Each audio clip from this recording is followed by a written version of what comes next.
సరఫరా అవుతున్న పరిస్థితి కనబడుతుంది ఆమెని. Right, thank you. ఇది నెల్లూరు నుంచి సరఫరా అయ్యే నెయ్యికి సంబంధించి అప్డేట్స్. ఇక నెక్స్ట్ అప్డేట్ చూసినట్టయితే తిరుపతి లడ్డూ కల్తీ పైన హిందూ సంఘాలు ఆగ్రహిస్తున్నాయి. కల్తీ జరిగినట్లుగా తమ వద్ద రికార్డ్స్ ఉన్నాయని విశాఖ ఎంపీ అంటున్నారు. ఇంత జరుగుతున్న శారదా పీఠాధిపతి స్వరూపానందేంద్ర స్వామి నోరు మెదపడం లేదు. ఆయన మౌనం వెనుక వైసీపీ ఉందంటూ హిందూ సంఘాలు అనుమానాన్ని వ్యక్తం చేస్తున్నాయి. వైసీపీ అధికారంలో ఉన్నప్పుడు ఆ పార్టీకి విధేయుడుగా ఉన్నారు స్వరూపానందేంద్ర స్వామి. తిరుపతి లడ్డు కల్తీపై ఆయన వెంటనే స్పందించాలని ఏపీ సాత్ సంఘ్ పరిషత్ అధ్యక్షుడు శ్రీనివాసానంద డిమాండ్ చేస్తున్నారు. ఇదే అంశానికి సంబంధించి మరిన్ని వివరాలు మా ప్రతినిధి రాజు అందిస్తారు. రాజు,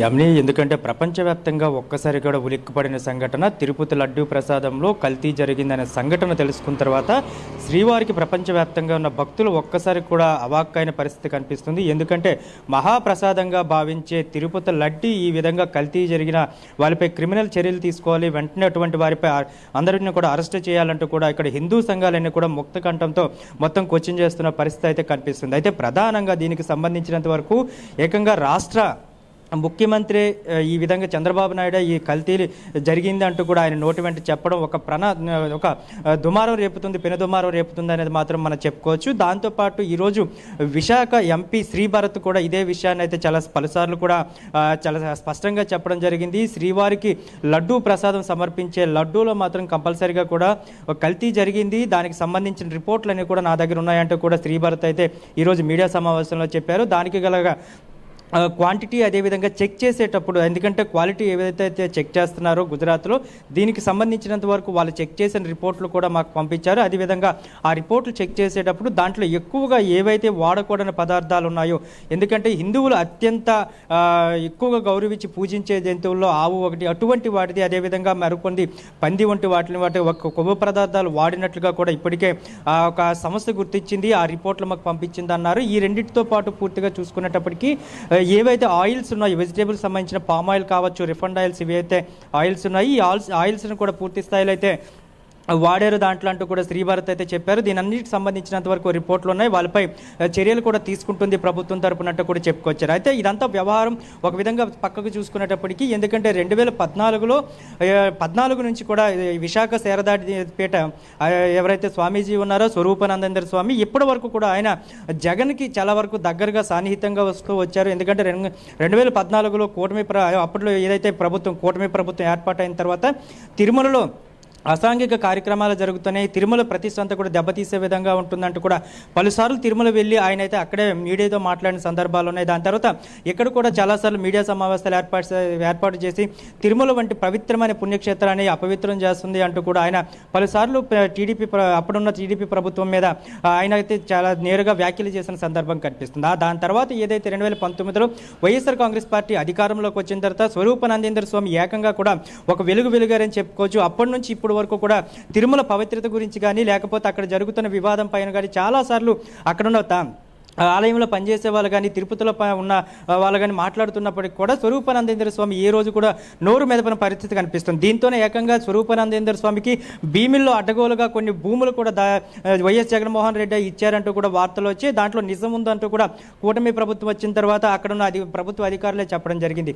అయితే జగన్మోహన్ రెడ్డి తనకు సపోర్ట్ చేశారు, అదేవిధంగా విశాఖ శారదాపీఠంకు సంబంధించినంత వరకు భూములు ఇచ్చారు కనుక ఆ కృతజ్ఞత భావంతోనే ఈరోజు తిరుపతి లడ్డు మహాప్రసాదంగా భావిస్తున్న లడ్డూ పైన ఇంత ఘోరమైన అంటే సిచ్యువేషన్ వస్తున్నప్పుడు కూడా ఇంత కల్తీ జరిగిందని చెప్పి ఏకంగా రాష్ట్ర ముఖ్యమంత్రి, అదేవిధంగా ఎంపీలు, మంత్రులందరూ కూడా గగ్గోలు పెడుతున్నప్పుడు, మొత్తం ప్రపంచవ్యాప్తంగా శ్రీవారి భక్తులందరూ కూడా గగ్గోలు పెడుతుంటే కనీసం స్వరూపానందేంద్ర స్వామి కనీసం బయటకు వచ్చి ఇలా ఎందుకు జరిగింది, దీని మీద చర్యలు తీసుకోవాలి, ఎందుకంటే హిందువులకు బాగా అత్యంత ప్రీతిపరమైన వెంకటేశ్వర స్వామికి సంబంధించినంత వరకు ఇటువంటివి జరగకూడదు అనే దాని మీద కూడా కనీసం నోరు మెదపకపోవడం, ఒక ప్రెస్ రిలీజ్ కూడా ఆయన విడుదల చేయకపోవడం. ఎందుకంటే మీడియాతో ప్రతి నిత్యం కూడా స్వరూపానందేంద్ర స్వామి విషయాన్ని పంచుకుంటూనే ఉంటారు. ఎందుకంటే ఆయన ఎక్కడికైనా సరే తీర్థయాత్రలకు వెళ్ళినప్పుడు కానీ లేకపోతే ధ్యానపీఠాలకు వెళ్ళినప్పుడు కానీ ప్రతి అంశాన్ని కూడా మీడియాకు తెలియజేస్తూ ఉన్న స్వరూపానందేంద్ర స్వామి ఇంత రచ్చ జరుగుతున్నప్పుడు మహాప్రసాదానికి కల్తీ జరిగిందంటూ కూడా అధికారికంగా రిపోర్ట్లు ఉన్నాయని చెప్పి ప్రభుత్వం చెప్తున్నప్పుడు కనీసం ఎందుకు స్వరూపానందేంద్ర స్వామి దీని మీద స్పందించడం లేదనేది పెద్ద ఆశ్చర్యమైన క్వశ్చన్గా మిగిలిపోతుందని చెప్తున్నారు. అయితే దీనిపై చాలా హిందూ సంఘాలను కూడా మండిపడుతున్నాయి. ఎందుకంటే ఓ మహాపీఠాధిపతిగా చెప్పుకుంటున్న స్వరూపానందేంద్ర స్వామి అదేవిధంగా విశాఖ శారదాపీఠాన్ని మొత్తం తిరుపతిలో కూడా ఇచ్చారు. ఎందుకంటే తిరుపతిలో విశాఖ శారదాపీఠానికి సంబంధించి అక్కడ ఒక చాలా పెద్ద భవంతిని కూడా ఇవ్వడం జరిగింది. దాంట్లో ఆయన కార్యక్రమాలు కూడా చేసుకున్నారు. శ్రీవారి సన్నిధిలో ఆయనకి ఉన్నటప్పుడు అదేవిధంగా హైదరాబాద్ వంటి ప్రాంతాల్లో కూడా విశాఖ శారదాపీఠానికి సంబంధించి చాలా వరకు కూడా ఆస్తులు ఉన్నాయి. దాంతోపాటు స్వామివారికి సన్నిధానంలో కూడా ఆయన ఆస్తులు ఇచ్చిన పరిస్థితి కనిపిస్తుంది. అయితే ఇంతవరకు కూడా ప్రభుత్వం ఆయనకు సహకరిస్తున్నప్పుడు, ప్రజలు ఆయన్ని ఇంత ఆదరిస్తున్నప్పుడు ఎందుకు శ్రీవారి ప్రసాదంలో కల్తీ జరిగిందంటే ఆయన ఎందుకు నోరు మెదటం లేదు అంటూ కూడా ఇప్పటికే హిందూ సంఘాలు పెద్ద ఎత్తున వాటన్నిటిని కూడా ధ్వజమెత్తిపోస్తున్న పరిస్థితి కనిపిస్తుంది. దీనికి సంబంధించినంత వరకు ఆంధ్రప్రదేశ్ సాత్ సంఘ్ పరిషత్ అధ్యక్షులు ఎవరైతే శ్రీనివాసానంద్ ఉన్నారో ఈయన కూడా చాలా కూడా ఆగ్రహం వ్యక్తం చేసిన పరిస్థితి కనిపిస్తుంది. ఎందుకంటే హిందూ దేవాలయాలపై దాడులు జరుగుతున్నప్పుడు లేకపోతే హిందూ దేవాలయాల భూములు ఆక్రమించుకుంటున్నప్పుడు ఇన్నిసార్లు కూడా జరుగుతుంటే కనీసం అంటే హిందూ సాంప్రదాయానికి కానీ లేకపోతే హిందుత్వ మతానికి కానీ ఒక రిప్రజెంట్ చేస్తున్నట్టు చెప్పుకుని మహాస్వామీజీగా తనకు తానే చెప్పుకుంటున్న స్వరూపానందేంద్ర స్వామి ఈరోజు ఎందుకు తిరుమల లడ్డు ప్రసాదానికి సంబంధించినంత వరకు కల్తీ జరిగిందన్న దాని మీద కూడా ఎందుకు నోరు మెదపడం లేదు?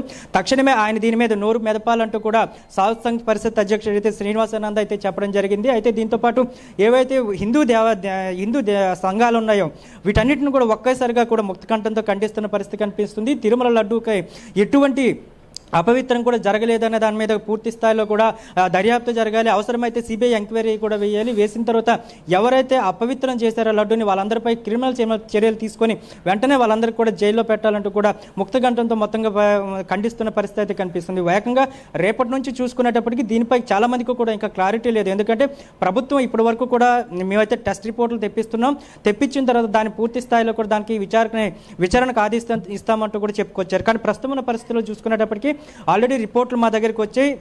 అందువల్ల దాంట్లో పూర్తి స్థాయిలో ఏదైతే మేము అనుమానం వ్యక్తం చేస్తున్నామో అదే స్థాయిలో కల్తీ జరిగిందంటూ కూడా ఏకంగా ఎంపీ ఈరోజు చెప్పడం వల్ల దానిపై భక్తులందరూ కూడా ఆగ్రహం వ్యక్తం చేస్తున్న పరిస్థితి కనిపిస్తుంది. ఎందుకంటే స్వామివారికి నైవేద్యం ఇచ్చేటప్పుడు కానీ లేకపోతే ఆ ప్రసాదాన్ని పుచ్చుకోవటప్పుడు కానీ చాలా మంది చాలా పవిత్రంగా ఉంటారు. ఎందుకంటే స్వామివారి దర్శనం అయిన తర్వాత ఆ ప్రసాదం తీసుకుంటేనే తిరుమల యొక్క యాత్ర పూర్తయినట్లుగా చెప్తారు. అటువంటి లడ్డూపై ఈ విధంగా కల్తీ చేయడం పట్ల మాత్రం సాత్ సంఘ్ పరిషత్తో పాటు మొత్తం హిందూ సంఘాలన్నీ కూడా తీవ్రంగా ఖండిస్తూనే వాళ్ళపై చర్యలు తీసుకోవాలంటూ కూడా పూర్తిగా ఆవేశం వ్యక్తం చేస్తున్న పరిస్థితి ప్రస్తుతానికి కనిపిస్తుంది. Right, thank you Raju. Tirupati laddu